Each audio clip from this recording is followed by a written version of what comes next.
Hi hello வணக்கம். திரினா ராவ் நகினா டைரக்ஷன்ல 2025ல தெலுங்குல வெளியான மசகா இந்த படத்தோட ஸ்டோரி பத்தி பார்ப்போம். இந்த மசகா இந்த ஸ்டோரி பத்தி பார்க்கறதுக்கு முன்னாடி நம்ம சேனலை சப்ஸ்கிரைப் பண்ணி வச்சுக்கோங்க. அப்பதான் நான் போடுற வீடியோ உங்களுக்கு வந்து கிடைக்கும். மசகா இந்த படத்தோட ஸ்டோரி என்னன்னு பாத்தீங்கன்னா, சந்தீப் கிஷன், ரிதுவர்மா, முரளி சர்மா, ராவ் ரமேஷ், ஏகப்பட்ட பேர் நடிச்சுக்கிறாங்க இந்த படத்துல. இந்த படத்தோட ஸ்டோரி பத்தி பார்ப்போம். இந்த படத்தோட ஸ்டோரி என்னன்னு பாத்தீங்கன்னா, கதைப்படி அப்பா ஒரு பையன் அப்பாவை என்ன பண்றாருன்னு பாத்தீங்கன்னா, பையனுக்கு எப்படியாவது கல்யாணம் பண்ணி வச்சிடணும் அப்படின்னு நினைக்கிறாரு. ஏன் காரணம் என்னன்னு கேட்டீங்கன்னா, அவன் பையனுக்கு அம்மா கிடையாது, அம்மா சின்ன வயசுல இறந்துருவாங்க. அதனால வீட்டுக்கு ஒரு பொண்ணு வேணும் அப்படிங்கிறதுக்காக பையனுக்கு கல்யாணம் பண்ணி வைக்க ஆசைப்படுறாரு. நம்ம ராவ் ரமேஷ் அவர் தான் அப்பாவை நடிச்சிருக்காரு. அவர் வந்து என்ன பண்றாருன்னா, சந்தீப் கிஷனுக்கு வந்து ஒரு பொண்ணு பார்த்து கல்யாணம் பண்ணிக்கணும்னு ஐடியா பண்றாரு. இப்போ பொண்ணு பாக்குற இடத்துலலாம் என்ன சொல்லிடுறாங்கன்னு பாத்தீங்கன்னா, 2 ஆம்பளைங்க இருக்கீங்க, அதனால வந்து உங்களை நம்பி பொண்ணு கொடுக்க முடியாதுன்னு சொல்லிட்டு அந்த மாதிரி ஒரு டிசப்பாயிண்டான ஒரு பதில் சொல்லிடுறாங்க. இப்போ என்ன ஆகுதுன்னு பாத்தீங்கன்னா, அப்பாவுக்கு ஒரு ஐடியா வருது. என்னன்னா, ஃபர்ஸ்ட் நாம கல்யாணம் பண்ணிக்குவோம், அதாவது வீட்டுக்கு ஒரு பொண்ணு வந்தா ஒரு பையனுக்கு ஒரு சித்தி வந்துருச்சுன்னா ஆட்டோமேட்டிக்கா அதை நம்பி ஒரு பையனுக்கு ஒரு கல்யாணம் பண்ணி வச்சிடலாம் அப்படின்னு சொல்லிட்டு ஆசைப்பட்டுட்டு என்ன பண்றாருன்னா, இவர் பொண்ணு பார்க்க ஆரம்பிக்கிறாரு. இவர் பொண்ணு பார்க்க ஆரம்பிச்சோன்னா அடுத்தது பையனும் ஒரு பக்கம் லவ் பண்ணிட்டு இருக்கிறாரு. இவங்க 2 பேரும் லவ் பண்ணிட்டு இருக்காங்க. இவங்க 2 பேரும் தன்னோட காதலை அப்ரோச் பண்ண சொல்றாங்க. சொன்ன உடனே அவங்க 2 பேரும் என்ன பண்றாங்கன்னு பாத்தீங்கன்னா, ஆரம்பத்துல வேண்டாம் வேண்டாம்னு ஒதுங்கினா கூட ஒரு கட்டத்துல அவங்க 2 பேருமே 2 பேர்த்தையும் லவ் பண்ண ஆரம்பிச்சிடுறாங்க. ஆரம்பிக்கும் போது என்ன ஆகுதுன்னா, 2 பேரும் ஒரே குடும்பத்தை சேர்ந்தவங்க தான். அந்த ஒரே குடும்பம் யாருன்னு பாத்தீங்கன்னா, முரளி சர்மனுடைய குடும்பம். அந்த முரளி சர்மா யாருன்னு பாத்தீங்கன்னா, அவர் பயங்கரமான ஒரு சைக்கோ கேரக்டர். அவர் வந்து என்ன மாதிரி சைக்கோன்னு பாத்தீங்கன்னா, ஒருத்தன் வந்து ஏதாவது ஒண்ணு சொல்லிட்டானா அவங்ககிட்ட நேரடியா அவர் சண்டைக்கு போகாம இவர் வந்து அவனை வேற மாதிரி ஒரு டிஸ்டர்ப் பண்ணி ஒரு பழி வாங்குவாரு. அந்த மாதிரி ஒரு சைக்கோ கேரக்டர். அவருடைய தங்கச்சி தான் ராவ் ரமேஷனுடைய காதலி, அதாவது அப்பாவோட காதலி. இப்போ வந்து அவரோட பொண்ணு தான் சந்தீப் கிஷனுடைய காதலி, அதாவது ரிதுவர்மா. இவங்க 2 பேரும் என்ன பண்றாங்கன்னா, பொண்ணு கேட்கறதுக்கு அவங்க வீட்டுக்கு போறாங்க. ஒரு பெரிய பிசினஸ் ஆல்ரெடி இவங்க அவர்கிட்ட கெடுத்துருவாங்க.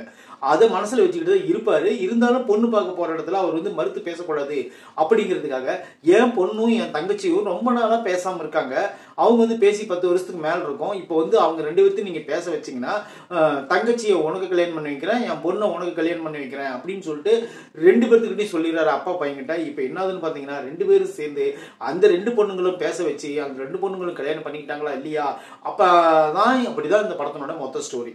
இந்த படத்தை பொறுத்த அளவுக்கு மொத்தமா ஒரு ஜாலியான ஒரு அப்பா பையன் ஒரு கேரக்டர் இருந்தா எப்படி இருக்குமோ அந்த அளவுக்கு உண்மையில பர்ஃபெக்டா சூப்பரா ஆக்ட் பண்ணிக்கிறாங்க. எனக்கு பர்சனலா பிடிச்சது யாருன்னு பாத்தீங்கன்னா, ராவ் ரமேஷ் தான் இந்த படத்துல வேற லெவல் பண்ணியிருக்காரு. அவர் தான் இந்த படத்தினுடைய முக்கிய பொறுப்பெடுத்து முழு படத்தையும் தூக்கி பிடிக்கிறது அவர் தான்.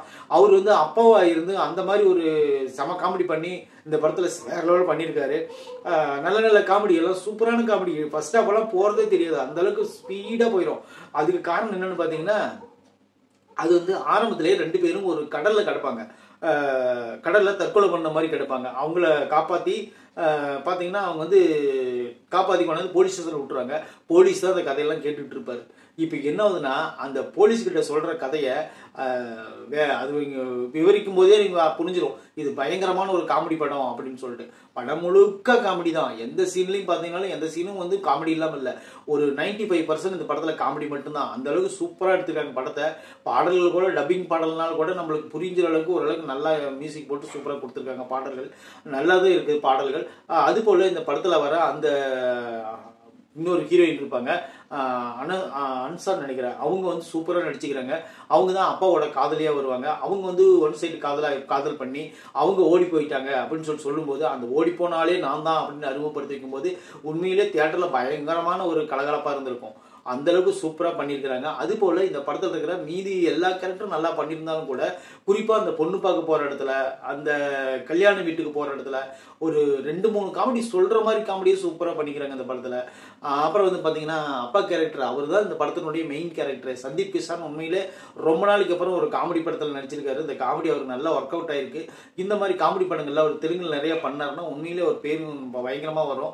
அது போல இந்த படத்துல வந்து சைலண்ட் வில்லரா அண்ட் சைக்கோவா நடிச்சிருக்கிற முரளி சர்மா, அவர் இந்த படத்துல வேற லெவல் பண்ணிருக்காரு. அவர் ஒரு தண்டனை கொடுப்பாரு. தன்னை எதிர்த்தவங்களுக்கு அவர் தண்டனை கொடுக்குற விதம் வேற மாதிரி இருக்கும் உண்மையிலே. அதெல்லாம் பாத்தீங்கன்னா உங்களுக்கே ஒரு செம ஒரு இதா இருக்கும். அந்த மாதிரி கொடுப்பாரு அவரு.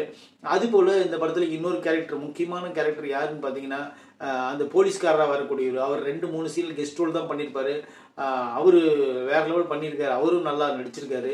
உண்மையிலே சிறப்பான ஒரு நடிப்பை ஏற்பாடு பண்ணி கொடுத்துருக்காரு. அது போல இந்த படத்துல வில்லன் இருக்கணும் அப்படிங்கிறதுக்காக தான் அந்த வில்லனை வச்சிருக்காங்க. அந்த வில்லனை வச்சே காமெடி பண்ணுவாங்க. வலுக்கட்டாயமா ஒரு 2-3 சண்டை வச்சிருக்காங்க அந்த படத்துல. அந்த சண்டையெல்லாம் தேவையே இல்லை. ஏன்னா இந்த காமெடி ஃபுல் அண்ட் ஃபுல் காமெடியாவே இருக்கு. ஒரு ஆக்ஷன் கொஞ்சமாவது இருக்கணும் அப்படிங்கிறதுக்காக ஒரு 2-3 சீன்ல ஆக்ஷன் பண்ணியிருப்பாங்க. அவங்க 2 பேரும் சேர்ந்து அப்பாவும் பையனும் சேர்ந்து காதலிக்கு லவ் லெட்டர் கொடுக்குற சீன் ஆகட்டும், ப்ரப்போஸ் பண்ற சீன் ஆகட்டும், அப்புறம் இன்னும் நிறைய சீன்கள் வந்து சொல்லிக்கிட்டே போகலாம். படம் ஃபுல்லா காமெடி தான். ஃபேமிலியோட உட்காந்து ஜாலியா என்டர்டைன்மெண்டா ஒரு காமெடி படம் பார்க்கணும்னு நினைச்சீங்கன்னா கண்டிப்பா இந்த மசாக்கா படத்தை பார்த்தீங்கன்னா நல்ல என்ஜாய்மெண்டா இருக்கும். அப்புறம் வந்து ஒரு எமோஷனல் சீன் வேணுனாலும் ஒரு லாஸ்ட்ல ஒரு 10 நிமிஷம் ஒரு எமோஷனல் சீன் இருக்கு. அது வந்து ஒரு தனி ட்ராக்கா இருக்கும். என்னன்னு பார்த்தீங்கன்னா இந்த படத்தில் நடிச்சுக்கிற எல்லாருமே நடிச்சிங்க. ஃபர்ஸ்ட் ஹாப் எனக்கு ரொம்ப பிடிச்சிருந்துச்சு. செகண்ட் ஹாப் கூட சின்ன லேக் இருக்கிற மாதிரி இருந்துச்சு. கதை ஒரே இடத்துல சுற்றுற மாதிரி தெரிஞ்சுது. ஃபர்ஸ்ட் ஹாப்லாம் உண்மையிலே போகிறதே தெரியல. அந்த மாதிரி சூப்பராக எடுத்துக்கிறாங்க படத்தை. செகண்ட் ஹாப்பில் சின்ன கொஞ்சம் லேக் இருக்க தான் செய்யும். அது ஒன்றும் பிரச்சனை இல்லை. இந்த படம் நல்லா தான் இருக்குது. உங்களுக்கு டைம் கிடைச்சா கண்டிப்பாக இந்த மசாக்கா படத்தை நீங்கள் பார்த்து என்ஜாய் பண்ணுங்கள். தேங்க்யூ.